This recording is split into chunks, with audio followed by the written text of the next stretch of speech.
Welcome to the Soft Life with Saddie Baddies.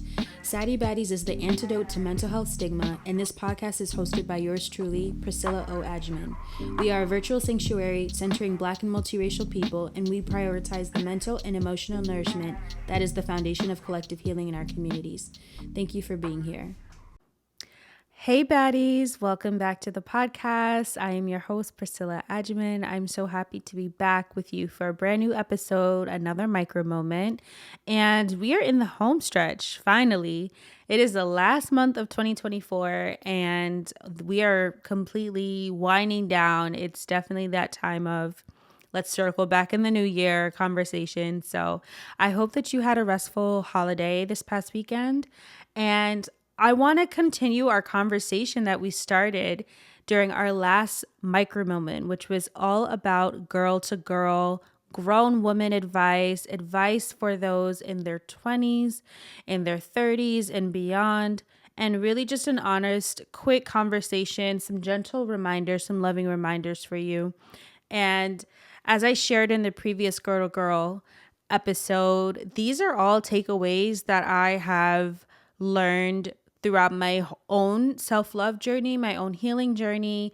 I just turned 32 this past November, and it's really true what they say. I mean, once your frontal lobe is fully developed, you start thinking different for sure. So I've noticed that the way that I think about things and the lessons that I take and how I actually apply and implement and integrate those lessons is so different than how I did when I was in my early 20s. So I hope that this episode serves as a gentle reminder of all of the growth that you have already accomplished, as well as the growth that you might have on its way. So let's dive in and continue the girl to girl conversation.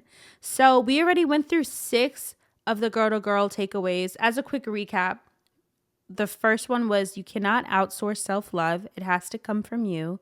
The second one was before you get to the ascension part of your healing journey, you have to do the shadow work first. Number 3 was you have not met all of the people who will love you yet. Number 4 was healing is not linear. It's cyclical. Number 5, community and deep-rooted connections are just as important as the solitude you might crave. And number 6 was declining the bare minimum in yourself, in your relationships, in your career will always save you in the end. So those were the 6 the 6 lessons in last week's micro moment, girl to girl edition. So that was part 1. And if you want an explanation or a deeper dive into what any of this means, all you have to do is click the previous episode and you will be up to speed. So let's continue with the rest of the list. We have 6 more for you. And we are starting with the next one, number 7, which is rejection is redirection. We hear this all the time, but I'm going to be completely honest with you. This has never been more true for me in my life as it has this year. I have been kind of quietly dealing with quite a bit of rejection, like more from a perspective of opportunities that I've been pursuing, with whether it's growing Saddie Baddies, growing the podcast, career opportunities. I've gotten a lot of no's this year, and that's not something that I really openly discussed, but it's true that rejection is redirection, because all of the no's that I've been receiving this year, I know are just prepping me for the yeses that I will be receiving in the following year. And it's not that the entire year has been cascaded with just no's and rejections, but it feels like there's been this undertone of this is not your time. This is not for you yet.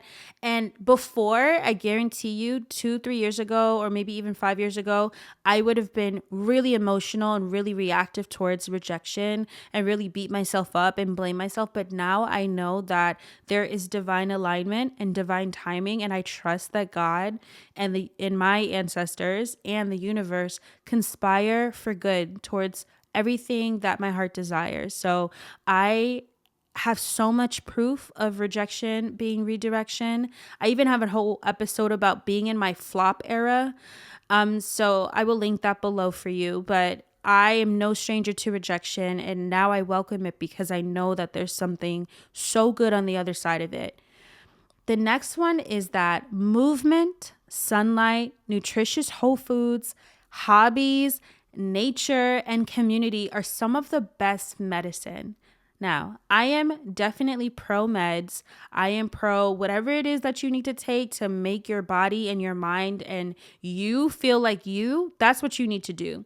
So there is no shaming around here when it comes to medication, whether it's for a medical reason, whether it's for a psychological reason, or any other reason. Well, I also think that movement and all of the other things I mentioned, movement, sunlight, nutritious whole foods, having hobbies, nature, and community, these are also forms of medicine. And I have been realizing this more and more the older I get. Instead of me necessarily maybe needing to take, medication for, say, something like a headache, or, if my stomach's bothering, a lot of times what I'll realize is that I need to adjust something that I'm already doing, whether it's my diet, or I maybe need to introduce a little bit more movement into my day if I haven't been prioritizing that.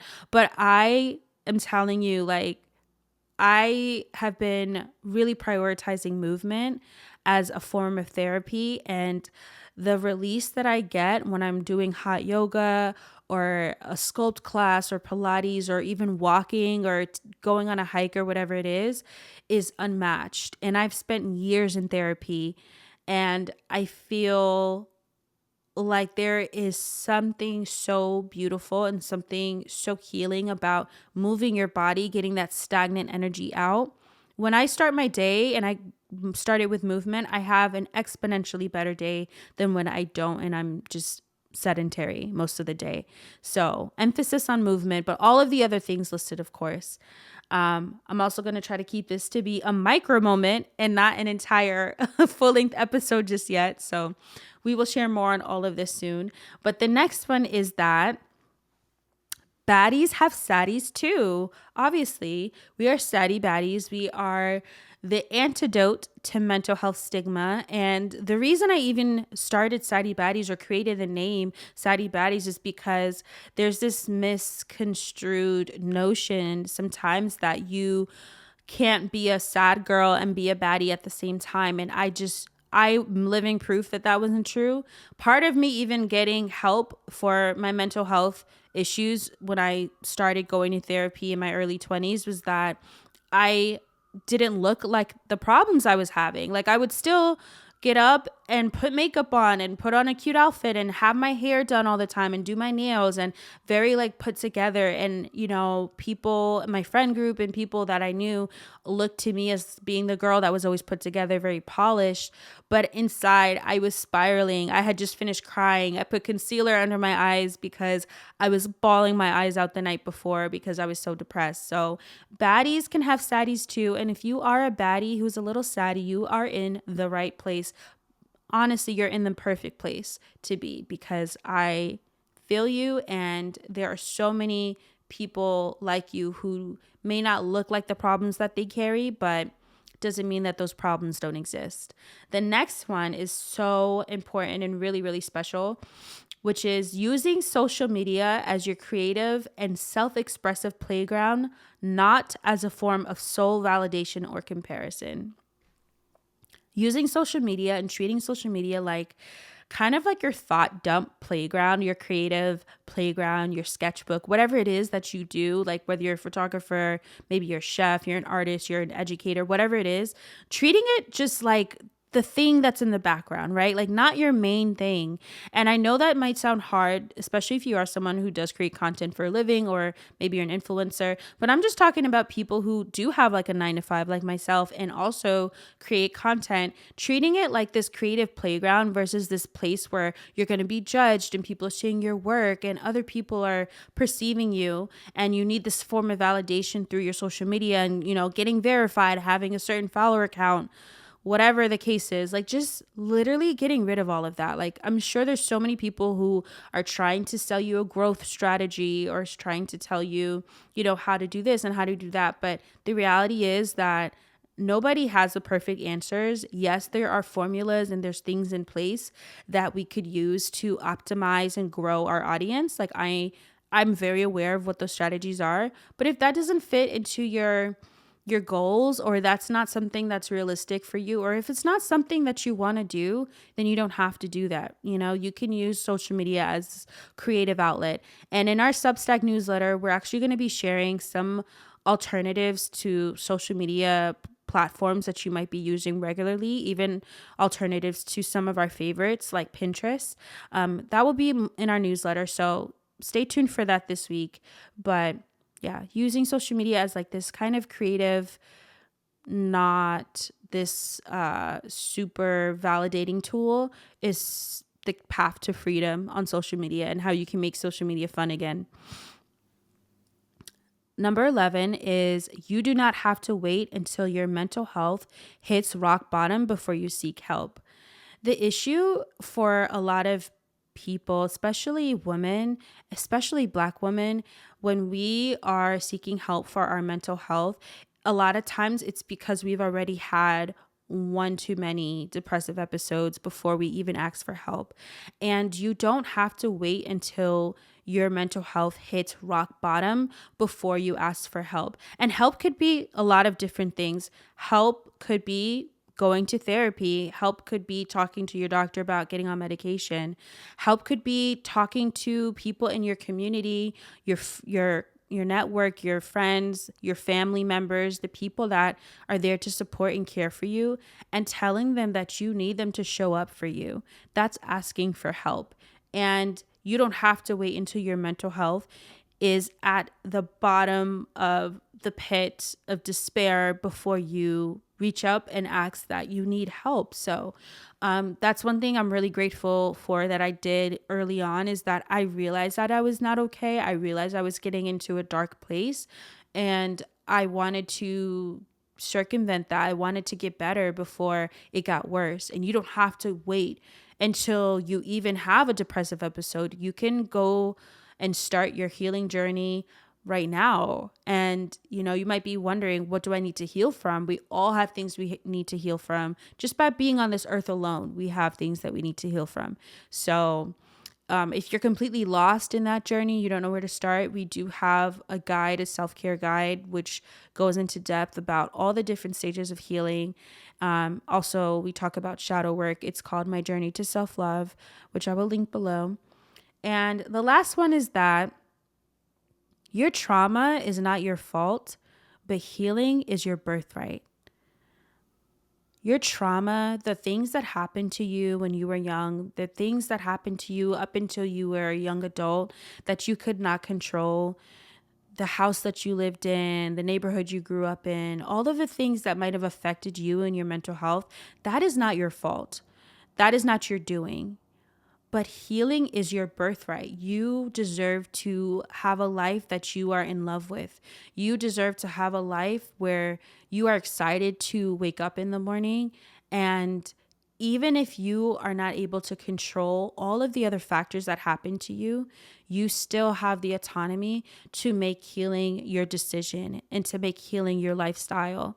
So I encourage you, if you are somebody who went through a lot in your early childhood or even your adolescence and beyond, and you feel like so much was taken away from you, and it probably was, just know that you have the opportunity to start over if you do choose healing as your birthright. And I hope that Saddie Baddies can be a place where you can start to explore and approach it with curiosity how healing can be this beautiful journey that you don't have to do alone. None of us have to do alone. And you can learn from other baddies who have been going through the same thing and can, share some of their stories, their insight with you. And I just hope that you realize that you can start over as many times as you need to. I've started over many, many times on my own journey. So there's not a one fits all approach. And I hope that this girl to girl was just a short and sweet way for you to reconnect with yourself this week. We went a little bit over 10 minutes, but honestly, who's counting? Sometimes I'm really rigid with these timelines, it has to be under 10 minutes.